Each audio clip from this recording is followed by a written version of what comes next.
صل وسلم وبارك عليه وعلى آله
اللهم صل وسلم وبارك وآله تجلى الحق في علم قدسه الواسع تجلي القضاء من بشر فضل في القريب والشاسع فله الحمد الذي لا تناسى أفراده بتعداد ولا يمل تمره بكثرة تمداد حيث أبرز من ألم الإمكان صورة هذا الإنسان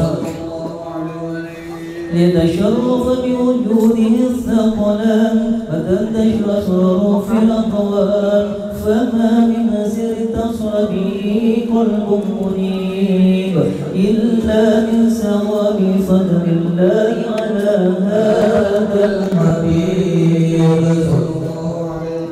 يا قلب سوقت ولا بهديد أما الهنا ولا جل أشرف الوجود بنور ومر القول بهجة وجمال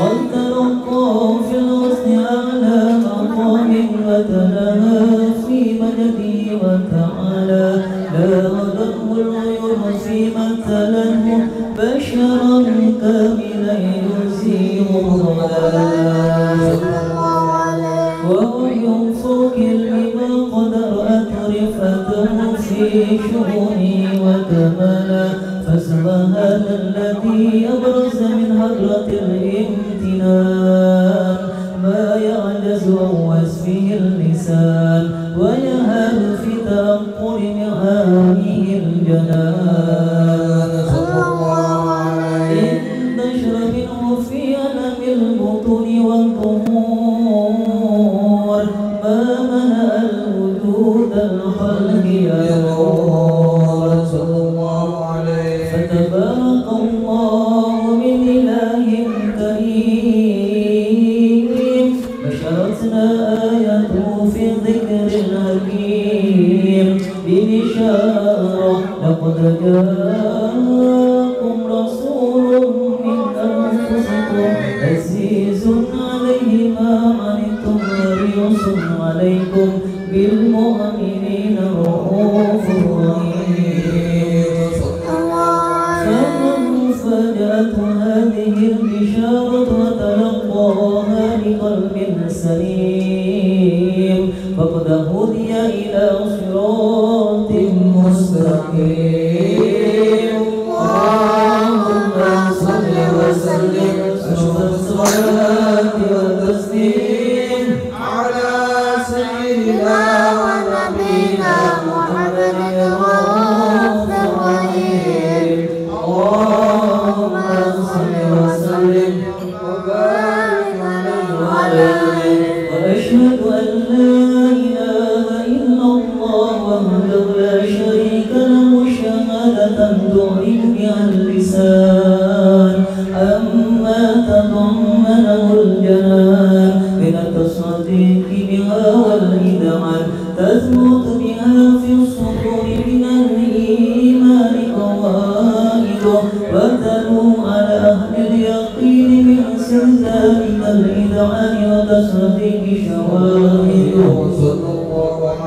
وأشهد أن سيدنا ومولانا محمدا عبد الصادق في قوله وفعله والمبلغ عن الله ما أمره بتبليغه لخلقه من فضل ونصره أبد أرسله الله للعالمين بشيرا ونذيرا وبلغ الرسالة وأدى الأمانة وهدى الله من الأمة بشرا كثيرا فكان في ظلمة الجهل للمستبشرين سراجا وقمرا منيرا فما أعظمها من منة تدور الله بها على البشر وما أوسعها من منة انتشر سرها في البر والبحر اللهم صل وسلم يا جميع وثمانها وثمانيات وحسنيها على هذا الأبد الذي وفى بحق العبودية وبرز فيها فيلة الكمال وقام بحق الربوبية في موادن الخدمة لله وأمر عليه غاية الإقبال صلاة يتزيا والمصلي عليه صلاة يتزيا والمصلي عليه صلاة يتزيا والمصلي عليه فيربط في قلبه نور سر تعلق به ومده ويكتب بها بإنايات الله في اسمه وعلى آله وصحبه الذين ارتقوا سواد المجد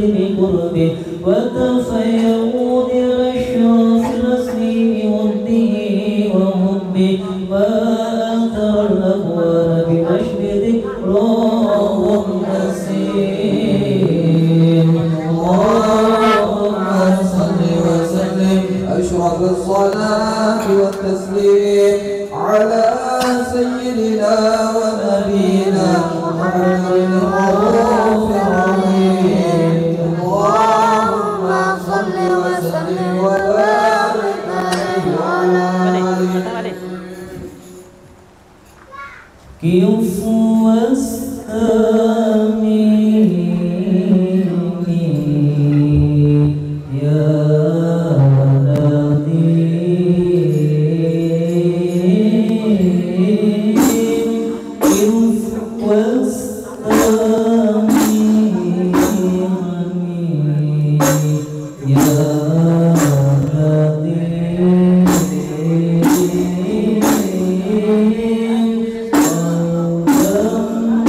بما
nyaringi bang suara ilmu tak kedengaran. بظهور أسرار التخصيص للبشر الكريم بالتقديم والتكريم نملت القدرة الباهرة بالنعمة الواسعة والمنة الغامرة فما خلقت ليلة التصوير في العالم المطلق الكبير عن زمان مشهود بالعين عاوز واسم الكمال المطلق وحسن التام والزين فتنقل ذلك الجمال الميمون بالأصنام الكريمة والبطون فما من صلح ضمة إلا وتمت عليه من الله النعمة وهو القمر التام الذي يتنقل في بروجه ليتشرف به موطن استقراره وموضع خروجه وقد قلت الأقدار الأزلية بما قلت وأظهرت من سر هذا النور ما أظهرت وخصصت به من خصصت فكان مستقره في الأسباب الفاخرة والأرحام الشريفة الطاهرة حتى برز في عالم الشهادة بشرا لا كالبشر ونورا حيرا أنكر ظهوره وبهر قد علقت همة الراكب لهذه الحروف بأن يرقم في هذا القرطاس ما هو لديه من عجائب ذلك النور معروف وإن كانت الألسن لا تفي بأشر معشر أوصاف ذلك الموصوف تسويقا للسامعين من خواص المؤمنين وترويحا للمتعلقين بهذا النور المبين وإلا فأنت تعرف الأقلام عن شؤون خير الأنام ولكن هزني إلى تلوين ما حملته من سر أشرف المخلوقين وما أكرمه الله به في مولده من الفضل الذي عم العالمين وبقيت رايته في القول منشورة على مر الأيام والشهور والسنين داعي التعلق بهذه الحضرة الكريمة وداعي التشوق إلى سماع أوصافها العظيمة ولعل الله ينفع به المتكلم والسامع ولعل الله ينفع به المتكلم والسامع ولعل الله ينفع به المتكلم والسامع ويدخلان في شفاعة هذا النبي الشافع ويتروحان بروح ذلك النبي اللهم صل وسلم أشرف الصلاة والتسليم على سيدنا نبينا محمد الرؤوف الرحيم اللهم صل وسلم وبارك عليه وعلى آله وقد آن القلم أن يخط ما حركت فيه الأنامل مما استفاده الفهم من صفات هذا العبد المحبوب الكامل وشمائله التي هي أحسن الشمائل وأوضحتنا أن نثبت ما بلغ إلينا في شأن هذا الحبيب من أخبار وآثار ليتشرف بكتابته القلم والقرطاس ونتنزه في حدائقه الأسماع والأبصار وقد بلغنا في الأحاديث المشهورة أن أول شيء خلقه الله هو النور المودع في هذه السورة فنور هذا الحبيب مخلوق برزة العالم ومنه تفرع الوجود خلقا بعد خلقه فيما حدث وما تقادم وقد أخرج عبد الرزاق بسنده عن جابر بن عبد الله الأنصاري رضي الله عنهما قال قلت يا رسول الله بأبي وأمي أخبرني عن أول شيء خلقه الله قبل الأشياء قال يا جابر إن الله خلق قبل الأشياء نور نبيك محمد صلى الله عليه وسلم من نوره وقد ورد في الحديث حديث أبي هريرة رضي الله عنه أنه قال قال رسول الله صلى الله عليه وسلم كنت أول النبيين في الخلق وآخرهم في البعث. وقد أعلنت الروايات بأنه أول الخلق وجودا وأشرفهم مولودا. ولما كانت السعادة الأبدية لها ملاحظة خفية اختصت من شاءت من البرية بكمال الخصوصية فاستودعت هذا النور المبين أصلاب وبطون من شرفته من العالمين.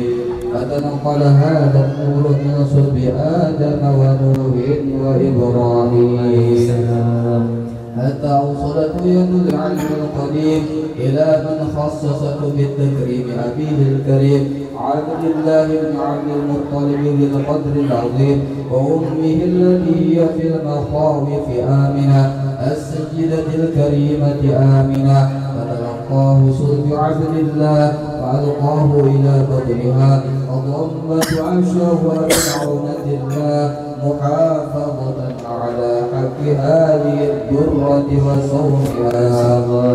عملت برعاية الله كما ورد عنها حملا خفيفا لا تجد له ثقلا ولا تشكو منه ألما ولا عللا حتى مر شهر بعد شهر من حمله وقرب وقت خروجه إلى عالم الشهادة إذ تنبسط على أهل هذا العالم بيوضات فضله وتنتشر فيه آثار مجده الصبير. اللهم صل وسلم أشرف الصلاة والتسليم على سيدنا ونبينا محمد الرؤوف الرحيم. اللهم صل وسلم وبارك عليه وعلى آله يا خير مولود بمكة قد أتى يا خير مولود بمكة قد أتى دلت بهيبته جميع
وأشرقت به هذه الذرة المقرونة والجوهرة الموصونة والكون كله يسمع ويمسي في سرور وابتهاج بقرب نور إشراق هذا السراج والعيون متشوفة إلى البروز متشوقة إلى انتقام الجواهر الكنوز وكل دابة لقريش تتقج فوزه الغبار ملة بكمال البشار وما من هبل همت في ذلك العام إلا تكفي همها بغلام من بركة والسادة هذا الإمام ولم تزل الأرض والسماوات وضمقة بإثر الفرج ولا قد أشرف البريات وبروز من ألم الخفى إلى أمل الظهور بعد تنكره في البطن والظهور فأظهر الله في الوجود بعد التكريم وبسط في الألم الكبير مائدة تشريف وتمضيم ببروز هذا البشر الكريم اللهم صل وسلم أشرف الصلاة والتسليم على سيدنا ونبينا محمد الرؤوف الرحيم اللهم صل وسلم وبارك عليه وعلى آله فإن كرم وفي هذا النبي التي السماوات والأرض ومن فيهن بترهيب وأمطار الجود الإلهي على أهل الوجود تسيد وألسنة الملائكة بتبشير للعالمين تعيد الحمد لله ولا إله إلا الله الله أكبر سبحان الله والحمد لله ولا إله إلا الله الله أكبر سبحان الله والحمد لله ولا إله إلا الله الله أكبر والقدرة وشوكنا هذا المستور لمنزل كاملا في ألم الدهور نورا فاق كل نور وأوفد الحق حكما على من أتم الله عليه النعمة من حواس الأمة أن يحضر عند وجهه أمة تأنيسا لجلالها المسموع وشركة لها في هذا السمات الممدود فدرت يده في كلا سيدة مريم والسيدة آسيا وما هما من الأمور الحين من قسم الله من الشرف بالقسمة الوافية فذا الوقت الذي رتب الله له ليوجد هذا الموضوع فانفلق سوى الكمال من النور أن أمود وبرز الحادث المحمود مدنا لله بتعظيم والسرور محمد صلى الله عليه وسلم صلى الله على محمد صلى الله عليه وسلم صلى الله على محمد يا ربي صل وسلم يا نبي سلام عليك يا رسول السلام عليك يا حبيب سلام عليك صلوات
صلى الله عليه وسلم من بطن أمه برز رافعا طرفه إلى السماء موهيا بذلك الرفيع أن له شرفا على مجده والسماء.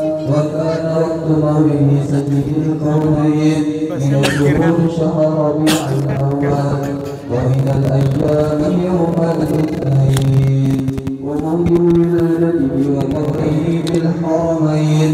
وقد ورد أنه صلى الله عليه وسلم ولد مفتونا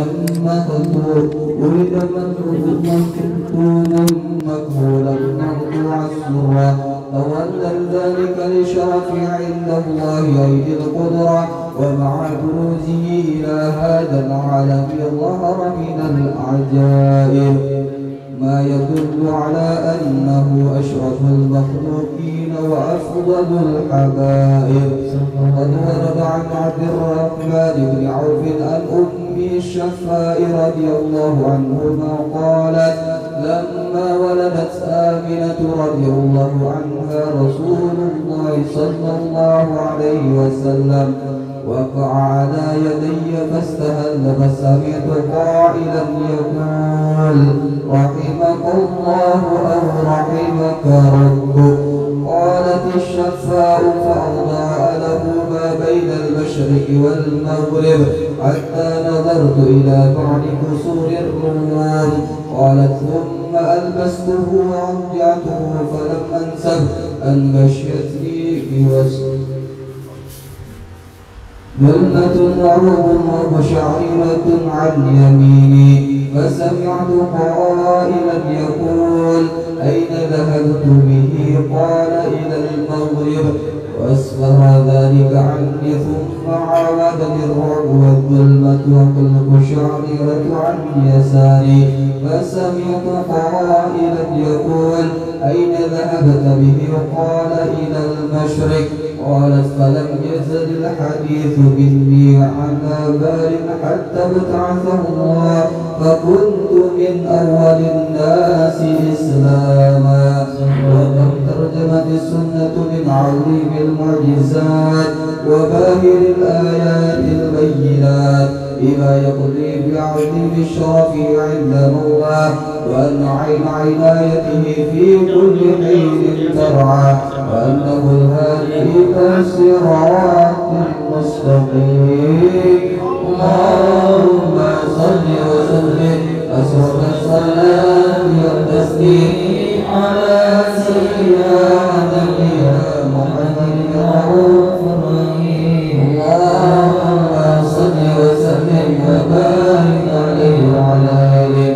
ولقد اتصف صلى الله عليه وسلم من محاسن الأخلاق بما تليق عن كتابته بطون الأوراق. كان صلى الله عليه وسلم أحسن الناس خلقا وخلقا وأولهم إلى مكارم الأخلاق سبقا وأوسعهم بالمؤمنين حلما ورفقا. برا رؤوفا لا يقول ولا يفعل إلا معروفا له الخلق السمع واللفظ المحتوي على المعنى الجزء إذا دعاه المسكين وأجاله إجابة معجلة. وهو الأب الشفيق الرحيم باليتيم والأرملة وله مع سهولة أخلاقه الهيبة القوية التي ترتع منها فرائس الأنبياء من البرية.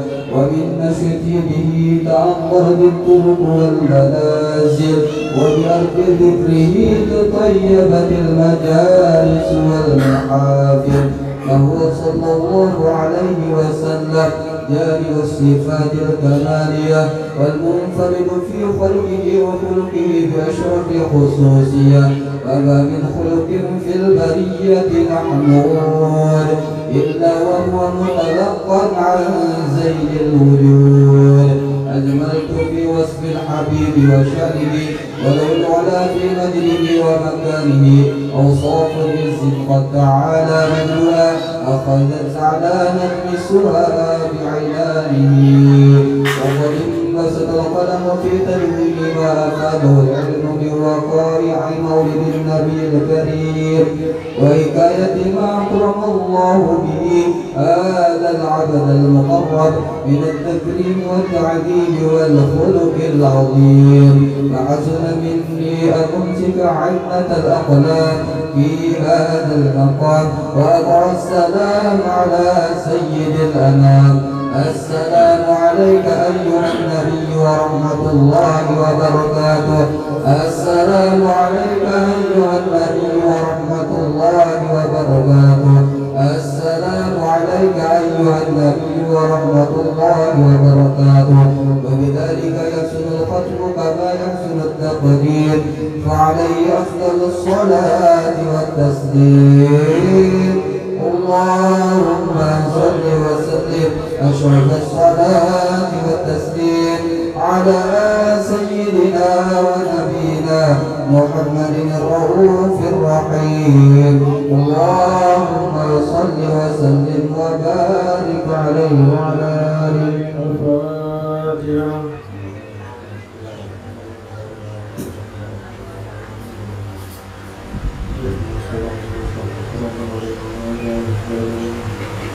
بسم الله الرحمن الرحيم. الحمد لله رب العالمين والصلاة والسلام على أشرف الأنبياء والمرسلين سيدنا ومولانا محمد وعلى آله وصحبه أجمعين. اللهم اغفر لنا ذنوبنا وذنوبنا ولمشيخنا ولمن أحب إلينا وأحسن إلينا ولمن وصلنا بالدعاء. اللهم أحسن عاقبتنا في أمور كله وأجرنا من خزي الدنيا وعذاب الآخرة. ولما نظم في كل دعاء أو صلاة محمدة وقيا توجهت إلى المتواصل بسيدي وعبد محمد صلى الله عليه وسلم جعلنا سعيد فيه مشكورا وفي عليه فيه محمودا ويتبع عمل في عمل مقبولا والتوجه في توجه المخالصة والصلاة الموصولة.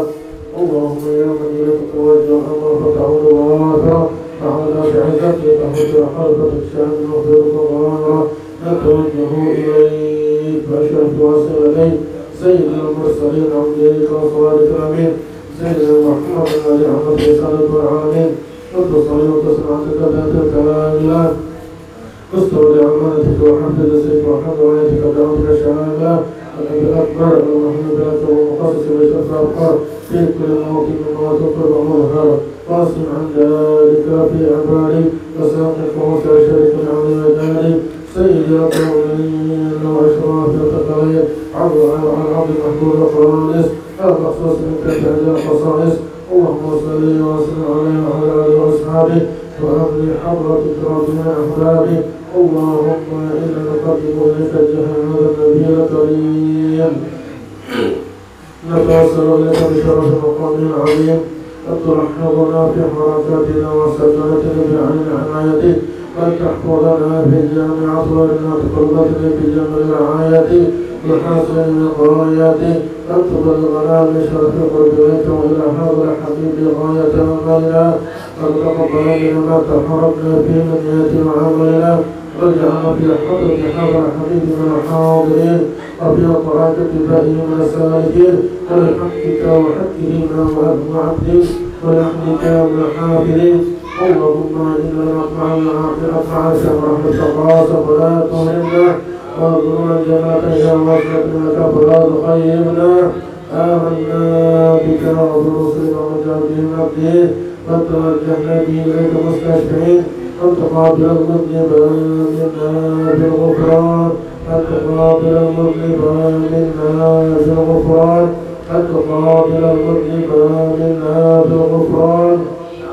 وموسى وعيسى وسائر المسار وعبد بما أمر وتجعلنا من ناصر هذا الحبيب وواضعه وماله وظهره عنه بركة وسلف الجنة ووالدنا وأهل قدرتنا ووالدنا وجميع المسلمين والمسلمات والمؤمنين والمؤمنات في جميع الجهات بعد ما يتجمع قلب في جميع قول مشهورة أما عالم الإسلام والإيمان بالأيام معمورة معنى وسورة.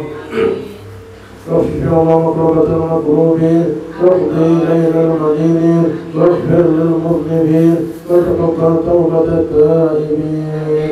وشرحتك على عبادك المؤمنين أجمعين وفي شر المعتدين والظالمين وفتح عنا بولد الحج في جميع والأقوار والجند تأييد من عندك ونصر على محالنا ومرفق وغفار واجعلنا يا ربي كحسن حسين من جميع البلايا واجعلنا يا ربي في الحسن الحسين من جميع البلايا واجعلنا يا ربي في الحسن الحسين من جميع البلايا وفي حفظ ومتين الظلوم والخطايا وجدنا في عمل بطاعتك وصدق في خدمة القائمين وإذا توفيتنا فتوفنا مسلمين مؤمنين واختم لنا منك بخير أجمعين واصبر وصبر على هذا الحبيب المحبوب الجسام والأبواب والقلوب وعلى آله وصحبه ومن إليه مسوق وآخر دعوانا الحمد لله رب العالمين. الفاتحة.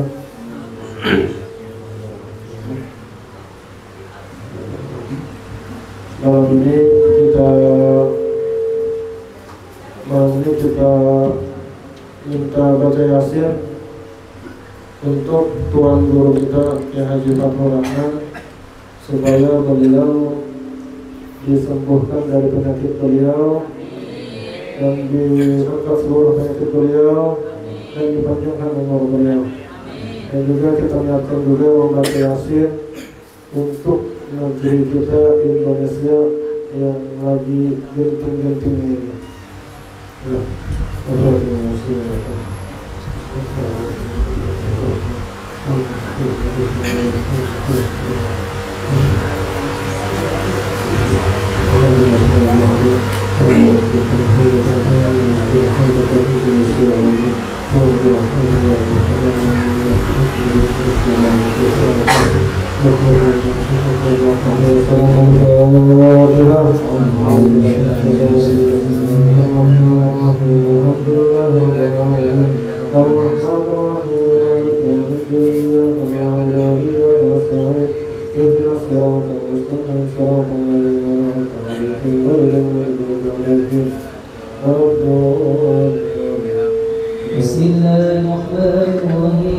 Yasin wal Qur'anil Hakim innaka laminal mursalin ala siratin mustaqim tanzilal azizir rahim lidunhira qawman ma unzira aba'uhum wa hum ghafilun laqad haqqal qawlu ala aktharihim wa hum la yu'minun inna ja'alna fi a'naqihim awladan wa ila al-qari fa hum muqawun وجعلنا من بين أيديهم سدا ومن خلفهم سدا فأغشيناهم فهم لا يبصرون وسواء عليهم أأنذرتهم أم لم تنذرهم لا يؤمنون إنما تنذر بذكر وشر بالوالدين وبشره بارتراج كريم إنا نحن الموتى ونكتب ما قدموا وآثارهم وكل شيء أحصينا في إمام مبين واضرب لهم مثلا أصحاب القرية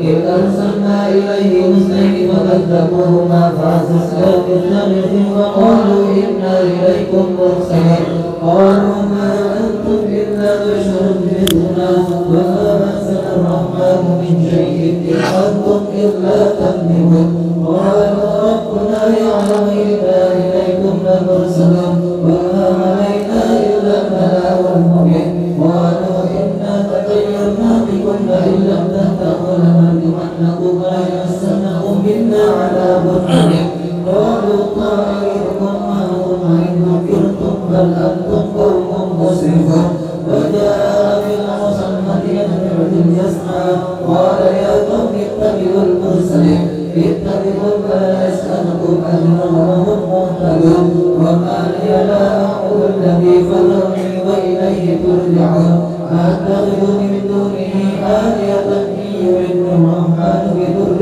لا تغني عني شفاعتهم شيئا ولا ينقذون إني لكافر ولا المؤمن إني آمنت بربكم فاسمعون قيل ادخل الجنة قال يا ليت قومي يعلمون بما غفر لي ربي وجعلني من المكرمين وما أنزلنا على قومه من بعده من جند من السماء وما كنا منزلين إن كانت إلا صيحة واحدة فإذا هم حسرة على العباد ما يأتيهم من رسول إلا كانوا به يستهزئون ألم يروا كم أهلكنا قبلهم من القرون أنهم إليهم لا يرجعون وإن كل لما جميع لدينا محضرون وآية لهم الأرض الميتة أحييناها وأخرجنا منها حبا فمنه يأكلون وجعلنا فيها جنات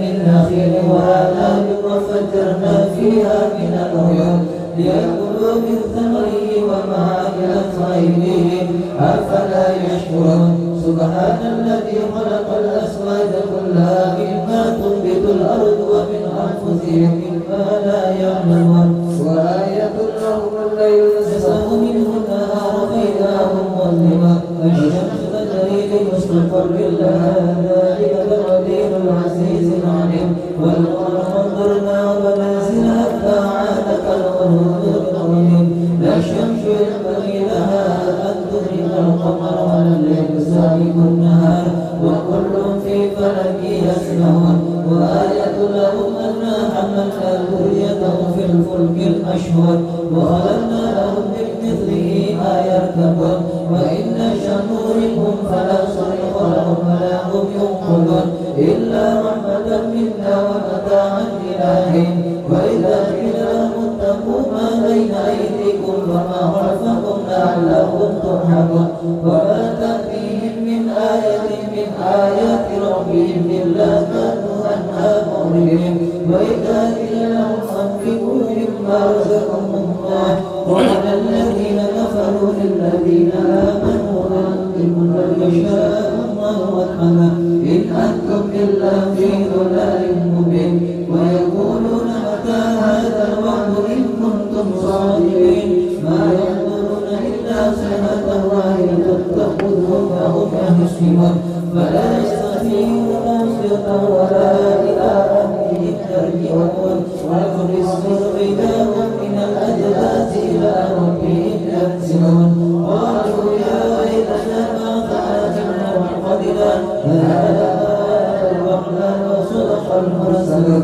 إن كانت إلا سنة واحدة فإذا هم جميع لدينا محضرون فاليوم لا تظلمون شيئا ولا تجزون إلا ما كنتم تعملون إن أصحاب الجنة اليوم في شغل فاكهون هم أزواجهم في ظلال على الأرائك متكئون لهم فيها فاكهة ولهم ما يدعون سلام قولا من رب رحيم سلام قولا من رب رحيم سلام قولا من رب رحيم وامتازوا اليوم أيها المجرمون ألم أعهد إليكم يا بني آدم لا تعبدوا الشيطان إنه لكم عدو مبين وأن اعبدوني هذا صراط مستقيم ولقد أضل منكم جبلا كثيرا أفلا تكونوا تعقلون هذه جهنم التي كنتم توعدون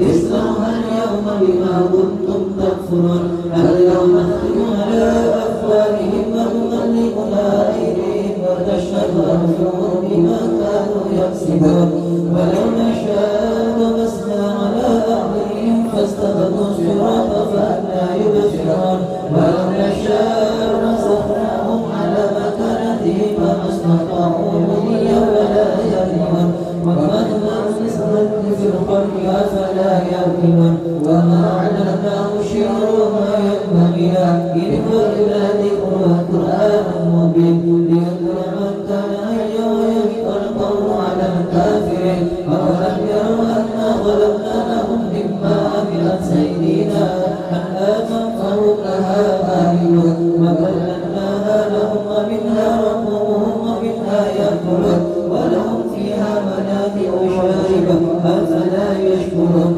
واتخذوا من دون الله آلهة لعلهم ينصرون لا يستطيعون نصرهم وهم لهم جند محضرون فلا يحزنك قولهم إنا نعلم ما يسرون وما يعلنون ولم ير الإنسان أنا خلقنا من نطفة فإذا هو خصيم مبين وجعلنا مثلا ونسي خلقه قال من يحيي العظام وهي رميم قل يحيي الذي شاء ولده وهو بكل خلق عليم الذي جعله من الشجر الأخضر نارا فإذا أنتم منه توقدون أوليس الذي خلق السماوات والأرض بقادر على أن يخلق مثلهم بلى وهو الخلاق العليم إنما أمره إذا أراد شيئا أن يقول له كن فيكون فسبحان الذي بيده ملكوت كل شيء وإليه ترجعون. الفاتحة.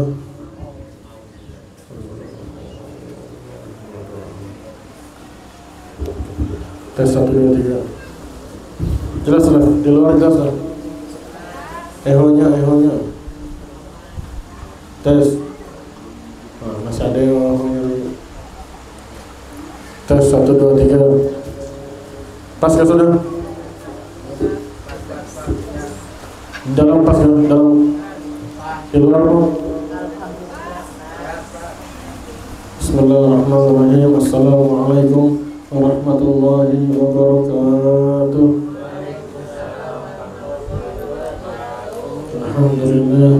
Alhamdulillahilladzi khalaqal insana min tin wa ja'ala naslahu min sulalatin min ma'in mahin. Asyhadu an la ilaha illallah quwwatul matin wa asyhadu anna Muhammadan 'abduhu wa rasuluh shadiqul amin. Allahumma shalli ala sayyidina Muhammad sayyidil mursalin wa ala alihi wa sahbihi wa man tabi'ahum ila yaumiddin, amma ba'du.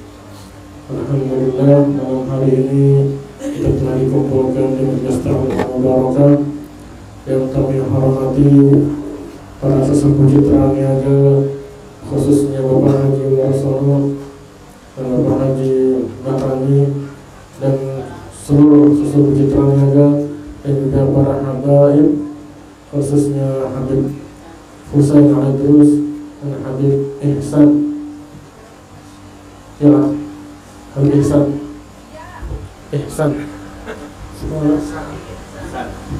Pak dan Habib Ihsan dan seluruh habaib dan seluruh asatidz. Mudah-mudahan berkat kita berkumpul di tempat ini, Allah Subhanahu wa ta'ala ampuni dosa kita, Allah Subhanahu wa ta'ala angkat derajat kita, Allah Subhanahu wa ta'ala selamatkan kita di dunia dan di akhirat. Amin ya rabbal alamin.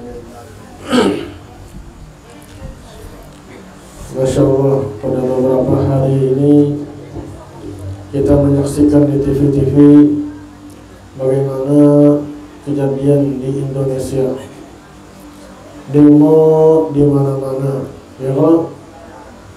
Ada yang dibakar, ada yang dijarah rumahnya, bermacam-macam. Lalu demo itu kayak mana? Boleh kan ada demo itu?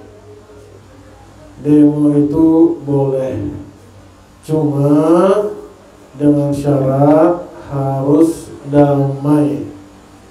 Jadi tidak boleh demo itu saling memukul, tidak boleh. Demo itu saling melukai, apalagi sampai membunuh. Nah, itu tidak boleh. Dari sisi pendemonya atau dari sisi polisinya sama, dua-duanya. Atau dari sisi TNI-nya, tidak ada boleh yang saling memukul, tidak ada yang boleh saling melukai. Jadi ketika demo itu pian, tapi lo tidak ada nyarankan demo lah. Tidak ada orang nyarankan demo. Seumpamanya ada yang ikut demo. Nah, seumpamanya ada yang ikut demo, maka ketika demo itu hati-hati dengan provokator. Karena biasanya ketika demo itu ada provokatornya. Nah, gara-gara provokator ini akhirnya polisi terpancing. Nah, itu akhirnya dari kedua belah pihak akhirnya berkelahi akhirnya. Ada yang bertembak-tembakan, ada yang membunuh-bunuhan. Nah, itu musibah di negeri kita. Dari mana asalnya musibah? Dari mana asalnya musibah? Dari dosa-dosa kita. Kita berbuat dosa, akhirnya Allah turunkan musibah. Dan yang kesalahan yang paling fatal adalah orang-orang yang terkena serangan fajar. Ya kalau tahu serangan fajar lah, itu sudah bahaya itu. Mencoblos karena serangan fajar, nyaman sebulan sakit 5 tahun. Nah itu jangan pian. Pian mau terima kada apa-apa. Cuma pilih anggota DPR kah, wali kota kah, siapakah, pilih yang betul-betul amanah, pilih yang betul-betul baik. Kainina, siapa yang salah? Yang milih siapa? Nah, kita sendiri. Nah itu sudah. Nah jadi 5 tahun ke depan ketika pencoblosan, pelajaran sudah, pencoblosan hati-hati. Pilih yang benar-benar orangnya amanah. Baik. Lalu kenapa Allah Subhanahu wa taala memberikan kita musibah? Di dalam kitab Sahih Bukhari, hadis nomor 5213, di sana Rasulullah sallallahu alaihi wasallam bersabda, "May yuridillahu bihi khairan yusib minhu." Siapa yang Allah inginkan untuknya kebaikan, maka Allah akan memberikan dia musibah. Apanya? Apabila Allah inginkan untuknya kebaikan, maka Allah akan memberikannya musibah. Nah, apabila ketika Allah memberikan musibah, apabila kita bersyukur dengan musibah itu, sabar dengan musibah itu, kemungkinannya ada 2 aja lagi. Yang pertama, sebagai pengampunan dosa. Lihati kehidupan kita masa lalu. Oh, banyak dosa sekalinya. Nah, maka sakit kita sekarang, musibah kita sekarang sebagai pengampunan dosa. Lihati masa lalu sekalinya, masya Allah, karena ada berbuat dosa sekalinya. Setiap hari sembahyang ke masjid terus, tidak pernah maksiat seumpamanya. Nah, maka kenapa Allah memberikan dia musibah? Yang kedua adalah untuk menaikkan derajat dia, untuk menaikkan pangkat dia di sisi Allah Subhanahu wa ta'ala. Baik. Apabila kita berbuat dosa lalu dapat musibah, itu sepantasnya kita bersyukur. Karena kadang-kadang kita ini berbuat dosa, maksiat, tiba-tiba sial aja, ya kan? Berbuat dosa, ndak lama kena musibah. Berbuat dosa, ndak lama kena bala. Berbuat dosa, ndak lama kena sial. Nah, kenapa seperti itu? Itu tandanya Allah Subhanahu wa ta'ala masih mencintai sampean. Fulan bin fulan, nah kamu maksiat, ku beri kamu musibah. Ayo balik sini, lihati aku lagi. Nah, tandanya apa? Allah masih mau melihat kamu, Allah masih mencintai kamu, Allah masih mau kamu ada di sisinya. Tapi kebalikannya, apabila seseorang sudah melakukan berbagai macam maksiat, zina sudah, mabuk-mabukan sudah, membunuh sudahnya, korupsi sudahnya, maling sudahnya, macam-macam berbagai kejahatan, tapi Allah tidak ada berikan dia musibah, Allah tidak ada berikan dia bala, tidak ada. Tandanya apa?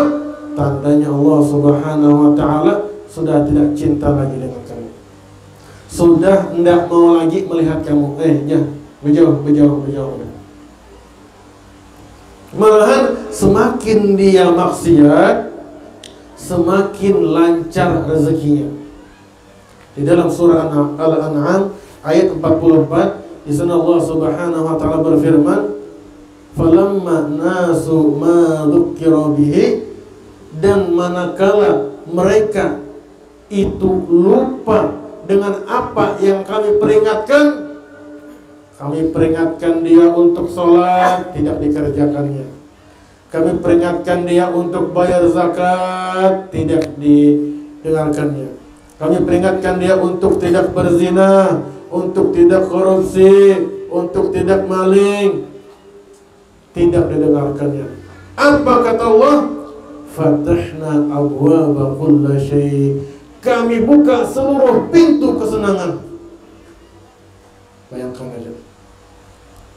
Manakala mereka lupa dengan peringatan kami, akan kami buka untuk dia seluruh pintu kesenangan. Mau apa? Mau rezeki, kubari. Umur panjang, kubari. Apalagi banyak keturunan, kubari. Makanya coba hati-hati. Orang tuh maksiat aja, cuma panjang aja umurnya, badannya sehat, rezekinya lancar. Aneh kalau harusnya paling miskinnya, tapi enggak. Maksiat sudah luar biasa, tapi ya Allah umurnya panjang, rezekinya lancar, badannya sehat, anak-anaknya banyak. Nah, apa kata Allah? Hatta idza farihu bima utu, dan hingga ketika mereka senang dengan apa yang kami berikan tadi, dengan seluruh ketenangan, akhadnahum baktatan, maka kami ambil mereka secara tiba-tiba. Kami siksa mereka secara tiba-tiba. Asik-asiknya menikmati duit korupsi, asiknya mati tiba-tiba. Nah, bisa di sana lain lagi kisahnya. Lagi asik-asiknya menikmati duit korupsi, nah ke Bali perjalanan, sakit tiba-tiba. Sakitnya sakit parah. Sakit ini bukan sakit pengampun dosa lagi, samain. Ini sakit azab namanya. Berobat ke dokter sana, dokter tidak mampu. Ke sana, dokternya tidak mampu. La ilaha illallah. Sudah. Apa kata Allah? Fa'idahum mublisun. Mereka pun terdiam putus asa. La ilaha illallah. Putus asa sudah. Apalagi diharapkan? Harta tidak bisa dinikmati, dunia tidak bisa dinikmati lagi, sudah. Apalagi mengharapkan pahala kedada, dosa sing banyakan, apalagi faidahum mublisun, mereka pun terdiam putus asa. Nah itu. Jadi apabila kita ditegur oleh Allah Subhanahu wa taala, maka kita sepatutnya bersyukur. Baik. Lalu saya sudah hijrah, sudah sering hadir majelis ini, sudah hadir majelis, sudah hijrah, sudah taubat. Apakah orang yang sudah taubat dia tidak mendapatkan bala? Apakah orang yang sudah hijrah, dia sudah taubat, tidak mendapatkan musibah lagi? Tidak. Semakin sampeyan dalam berjalan di jalan kebenaran, maka semakin banyak ujian-ujian yang lain. Tandanya apa? Tandanya menaikkan pangkat pian di sisi Allah Subhanahu wa ta'ala. Makanya di dalam kitab Irsyadul Ibad halaman 183, di sana ada hadis Rasulullah SAW bersabda bahwasanya nanti di hari kiamat itu mizan, tabil mizan lah, timbangan. Jadi timbangan itu sudah digelar, sudah timbangan. Orang yang mati syahid dipanggil, ayo sini orang mati syahid, disaksikan dengan seluruh umat muslim, umat manusia di dunia. Orang mati syahid dipanggil, diambil buku amal perbuatannya, dibuka, dihitung. Sudah selesai, orang yang banyak sedekah lagi dipanggil, panggil lagi, dibuka lagi amal perbuatannya, dihitung lagi. Setelah selesai, dipanggil orang yang sering kena musibah, panggil ke hadapan timbangan. Lalu apa dia dilakukan untuknya? Buku amal perbuatan dia tidak dibuka sama sekali, ditutup serapat-rapat. Lalu apa? Lalu dia dicucurkan dengan air yang dari pahala dia ketika dia sabar di dunia. La ilaha illallah. Sampai-sampai orang, semua manusia pada saat itu melihat dia, ya Allah, luar biasanya orang ini. Semua manusia ingin berada di kedudukan dia, di pangkat dia. Walaupun kata orang-orang pada saat itu, walaupun badanku digunting-gunting, tidak apa-apa. Yang penting aku berada di tempat dia. Kenapa? Saking mulianya orang yang kena musibah. Memang musibah itu padih Bang, memang. Ya kalau musibah yang paling sering kita alami apa?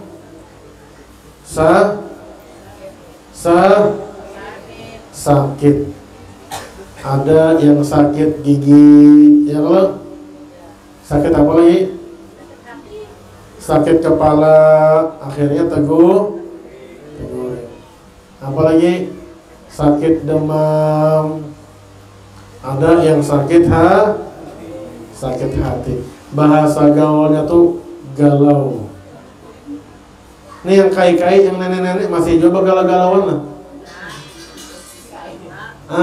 Kayaknya jangan begalau-galauan lagi sudah. Wakilkan lawan kami, yang muda-muda begalau-galauan.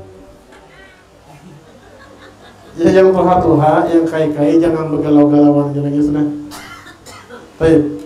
Nah, kadang-kadang kita ini, Pak Boy, kadang-kadang kita ini orang tua tuh banyak pikiran. Ya kalau? Ya kalau, Bu? Merasa lagian? Orang banyak pikiran itu terbagi dua. Ada banyak pikiran ada sebabnya. Yang kedua, ada banyak pikiran tidak ada sebabnya. Berdiam duduk tiba-tiba banyak pikiran aja. Nah itu sudah.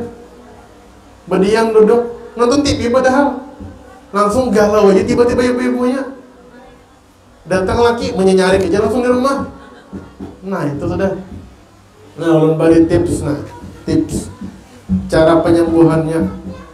Misalnya pian di rumah tiba-tiba banyak pikiran, pian cari apa sebabnya aku banyak pikiran, enggak ada juga. Tiba-tiba banyak pikiran aja, duit banyak aja, badan sehat aja. Nah maka apabila pian banyak pikiran tanpa ada sebab, tips penyembuhannya ada dua.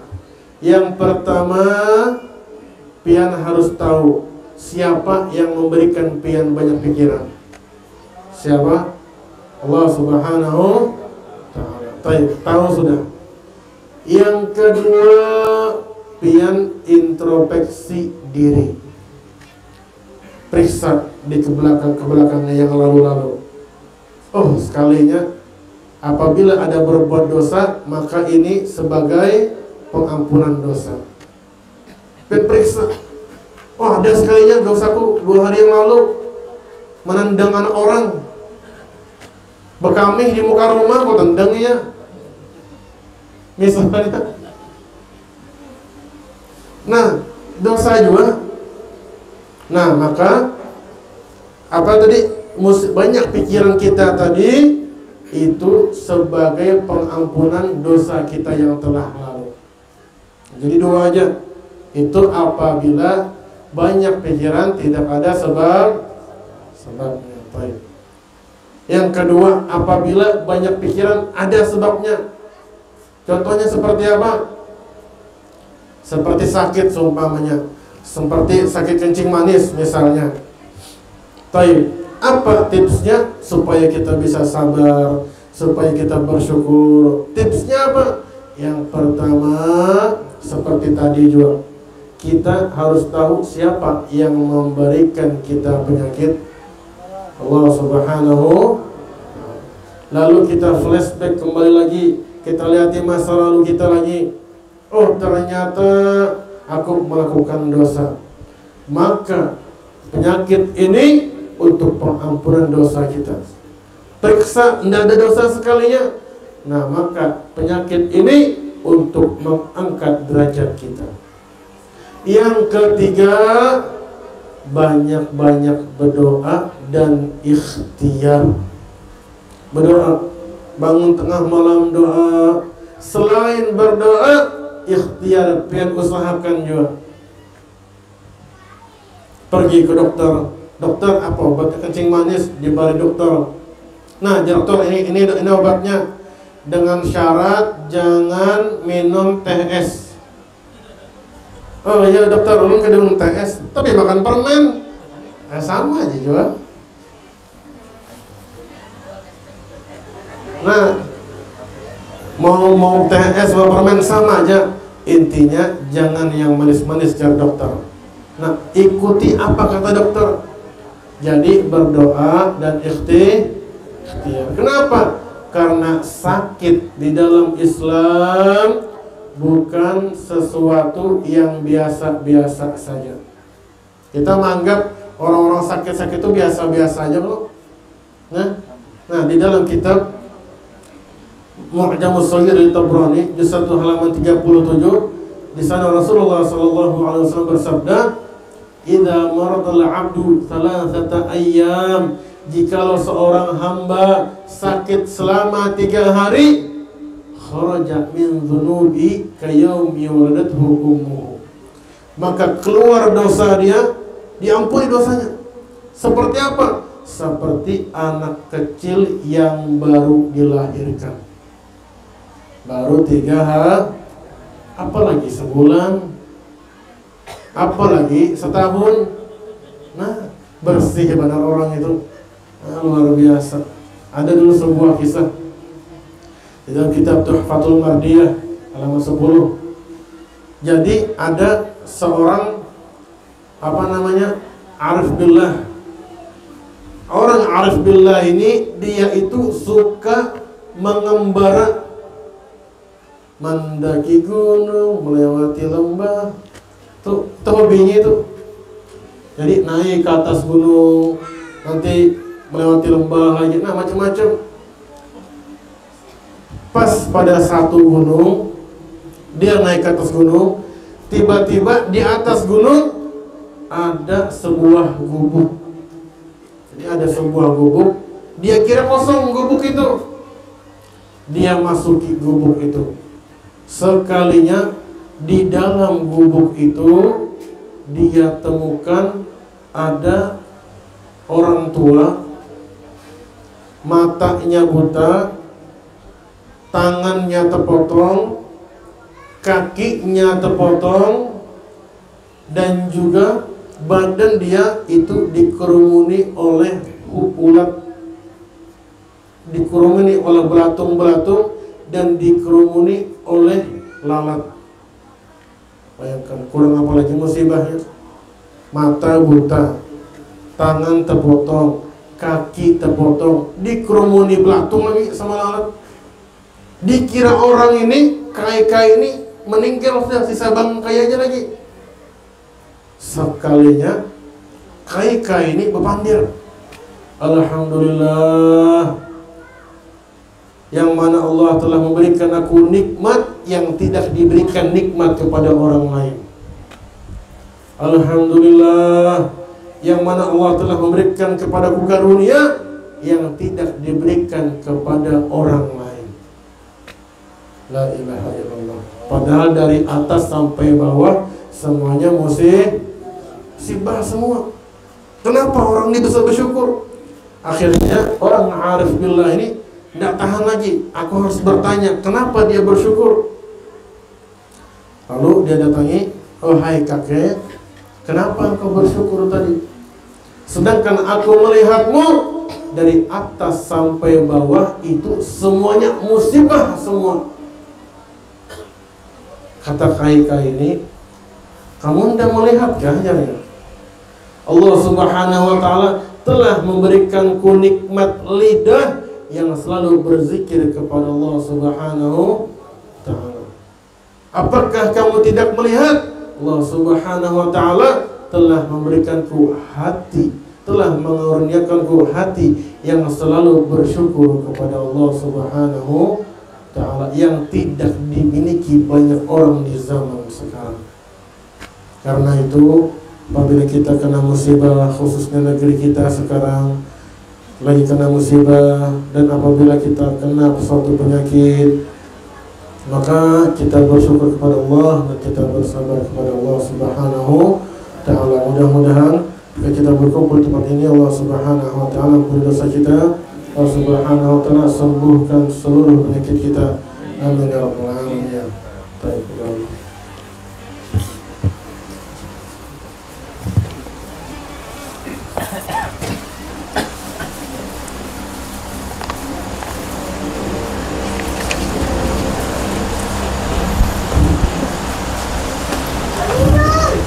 Nomor 53.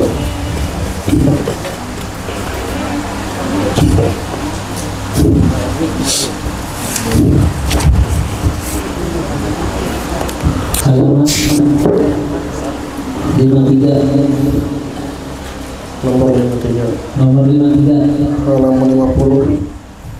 Halaman 50. Nomor 53.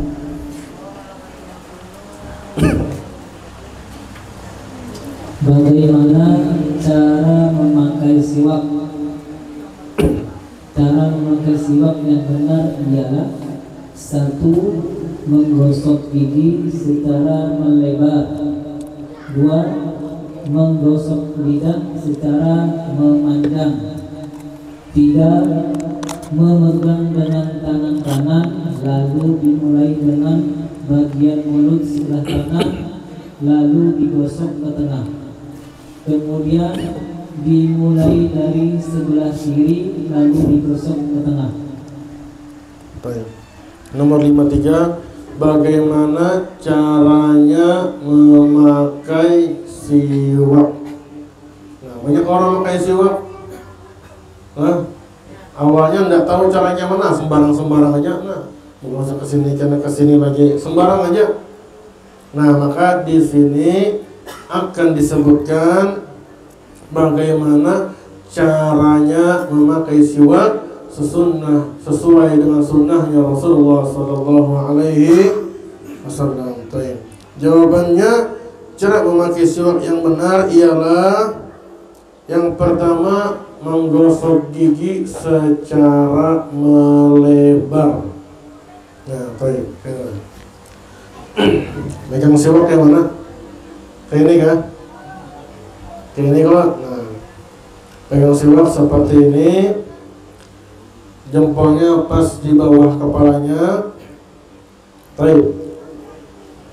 Di sini menggosok gigi secara melebar. Gigi menggosoknya seperti ini. Nah, melebar, jangan kayak ini. Kalau begini bahaya. Kenapa? Karena serabut siwak ini bisa melukai gusi. Apalagi kai-kai pakai gini terpacu gigi palsu. Bahaya. Nah, gugur. Terkajut nenek palsu, nah, sekali ya.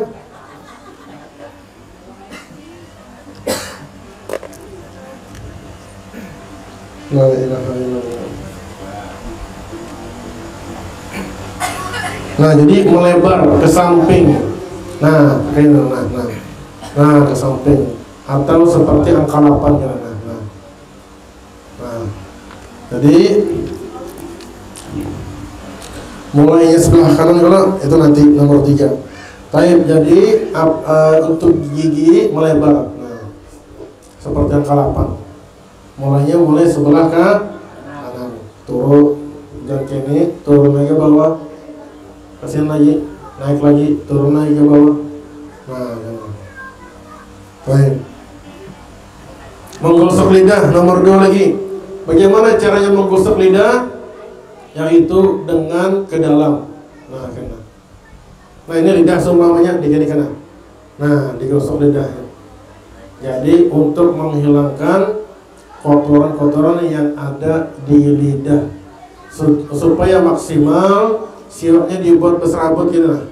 Nah, serabut gitu. Jangan ujungnya kayak ini. Nah, ini terpacul gigi kayak gini.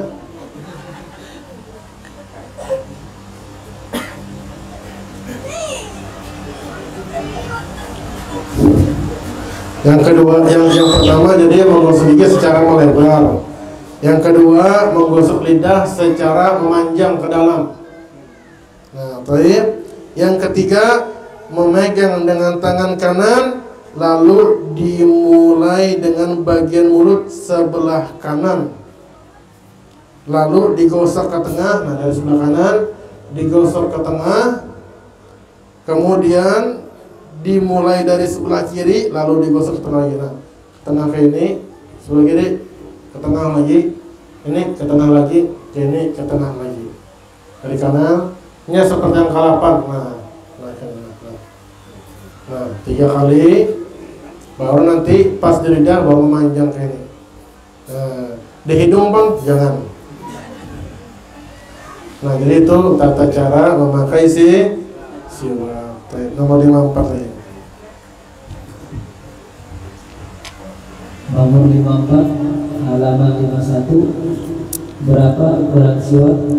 Jawabannya, ukuran siwak sebaiknya panjangnya tidak lebih dari 1 jengkal dan tidak kurang dari 4 jari. Nah, itu ukuran siwak. Berapa ukuran siwak? Kadang kita beli siwak, kadang-kadang ada yang segini lah panjangnya,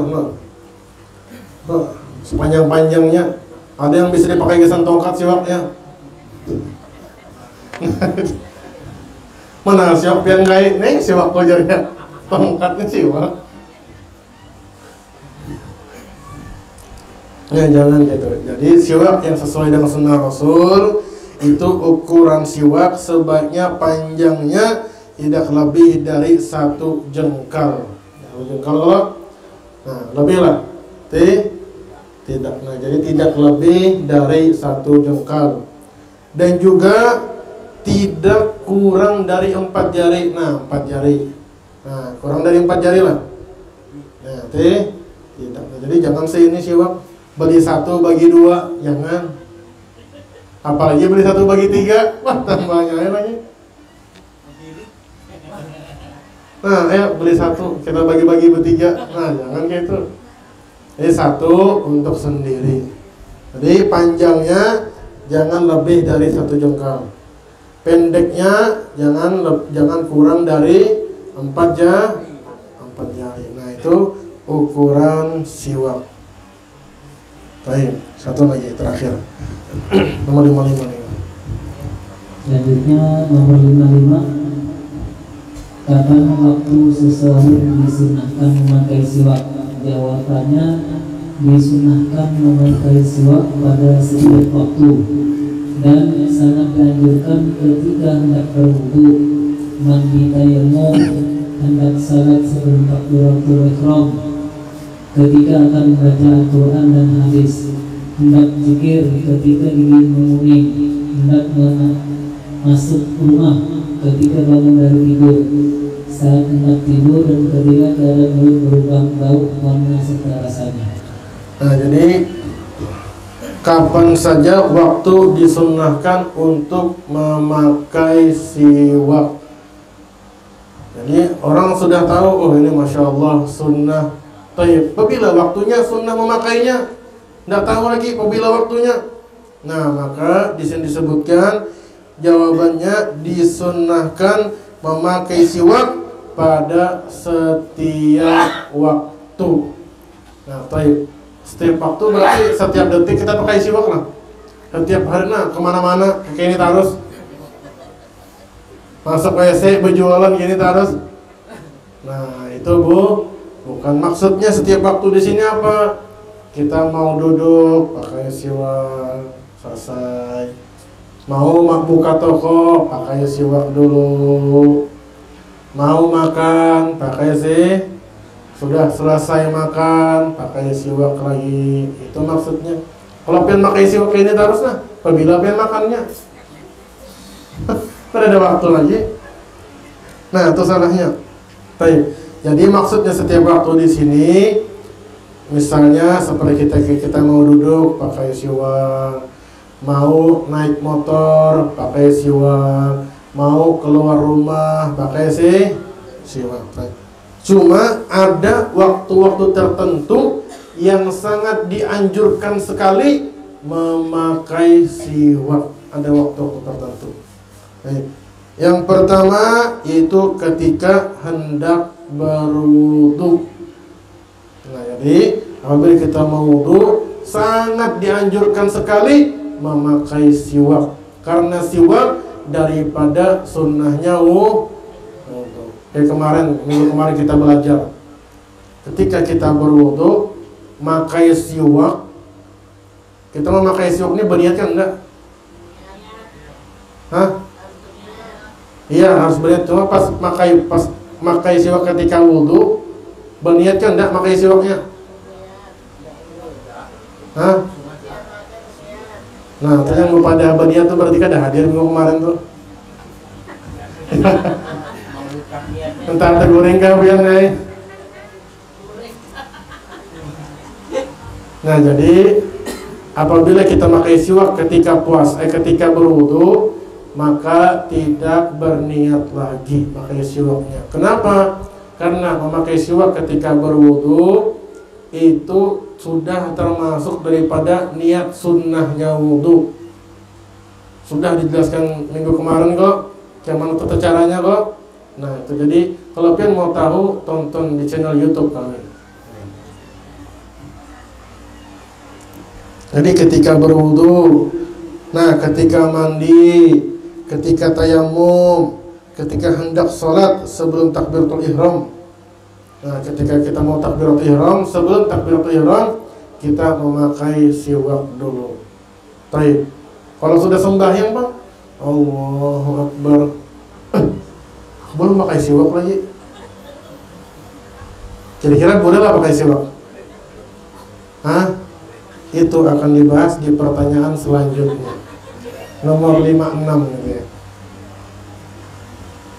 Ketika akan membaca Al-Quran dan hadis, nah, hendak berzikir, itu sunnah memakai siwak. Ketika gigi menguning, jadi ketika kita berkaca kuning gigi sekalinya, nah maka disunahkan memakai siwak. Nah, atau hendak masuk rumah, ketika bangun tidur, atau saat hendak tidur. Jadi di sini banyak sunnah-sunnahnya. Makanya ulama-ulama zaman dulu itu siwak mereka itu tidak satu aja. Siwak mereka itu banyak. Ada yang di depan WC, ada yang di tempat tidur, ada yang di kantong, ada di mana lagi? Di tempat belajar mereka, macam-macam. Jadi ketika mereka mau ke tempat belajar, ada sudah siwak sedia di situ sudah. Nah, itu orang-orang soleh zaman dulu. Lah ini kita sebutin aja, sudah sebutin untuk selamanya lagi.